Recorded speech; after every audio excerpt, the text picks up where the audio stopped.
سال گذشته چند ویدیو درباره آپلود ویدیوهای فوتبال در یوتیوب و جلوگیری از کپی رایت ساختم.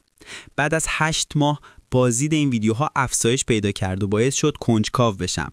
تو این مسیر با کانالی به اسم فوتبال پروتکل آشنا شدم که در 28 روز گذشته $1400 درآمد داشته و بیش از 1.4 میلیون بازدید گرفته. اونها با فقط 54 ویدیو 74,000 مشتری جذب کردن و راز موفقیتشون نحوه ویرایش ویدیوهاشونه که من بهتون مرحله به مرحله نشون میدم. اول میخوام نحوه پیدا کردن ایده و موضوع برای ویدیو رو توضیح بدم. دوم، محل دانلود مسابقات فوتبال رو معرفی میکنم و مهمتر، نحوه ویرایش ویدیو در کپکات و جلوگیری از مشکلات کپی رایت رو آموزش میدم. قبل از آموزش یه نمونه کار نشون میدم. Let's take a look at the game between Inter Miami and Sporting KC. In the first 10 minutes, the game was very intense. The build-up play was exceptional, starting from the goalkeeper to the defenders, then to a midfielder, and eventually a header over to Lionel Messi. Messi then found Luis Suarez, who made a brilliant pass between two defenders, and Suarez tried to return the favor, sending it back to Messi. This created a direct opportunity from the header, with Messi capitalizing on the situation. اولین قدم داشتن ایده‌ای واضحه. ساده ترین روش دیدن ویدیوهای پربازدید کانال‌های مشابهه و گرفتن ایده از اونهاست.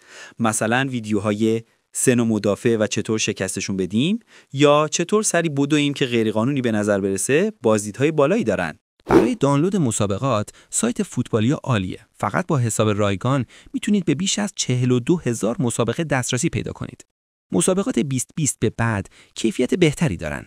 برای مثال من مسابقه 2025 سپورتینگ کانساس سیتی و اینتر مایامی رو انتخاب کردم.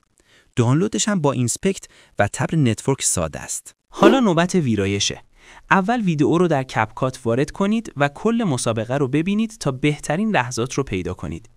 سپس قسمت‌های اضافی رو حذف کنید، فریم رو بزرگ کنید تا واترمارک حذف بشه، ترانزیشن و استیکر اضافه کنید، فیلتر بدبانی با شدت 62 و افکت ونگت اعمال کنید. برای صداگذاری میتونید خودتون اسکریپت بنویسید یا از کسی کمک بگیرید.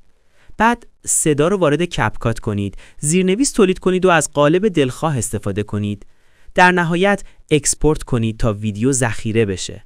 اگر این آموزش براتون مفید بود، فراموش نکنید کانال رو سابسکرایب کنید و ویدیو رو لایک کنید تا ویدیوهای بعدی رو از دست ندید. نظراتتون رو هم پایین برام بنویسید تا بدونم چه ویدیوهایی دوست دارید. تا ویدیوی بعد موفق و پیروز باشید و خدا حافظ.